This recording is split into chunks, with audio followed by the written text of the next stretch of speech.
Welcome to my channel. My name is Charlie and this week's behind the scenes is coming to you from Hamburg, Germany. Look at this place, it's amazing. So I am here for a video conference called Keyframe, which is run by a team called Traverse, and I am so excited. Stop right there. That is not the truth at all. I was not excited. I was terrified. I was intimidated by the people that were speaking. I didn't know anyone that was going. I didn't know if I was going to be any good at any of the workshops. I didn't know what I was doing at all. I was basically completely petrified.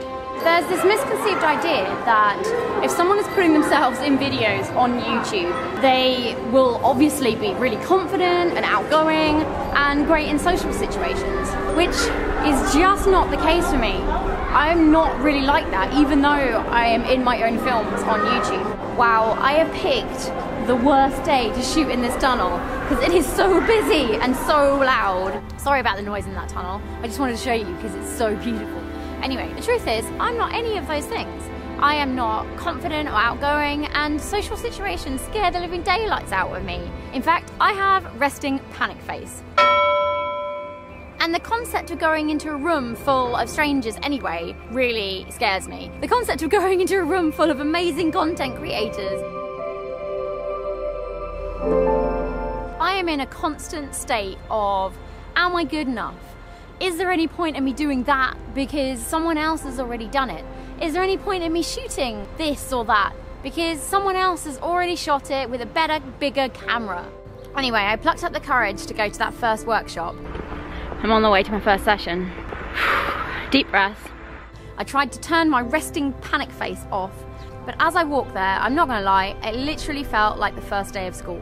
But within 5 minutes, something amazing happened. I suddenly realized that so many people felt the same way that I did. So many people were questioning whether they belonged there or whether they knew enough. And I suddenly realized that I'd walked into a community of people that not only had the same fears and struggles as me, but also really got what it's like to do what we do. See, I don't even know if that was good. It was. And then at that exact point, even though I had been terrified about coming to Keyframe for the weeks leading up to it, I suddenly realized I didn't need to be scared anymore. And that made me excited. Anyway, that's all from me for behind the scenes. Tune in next week for more resting panic face.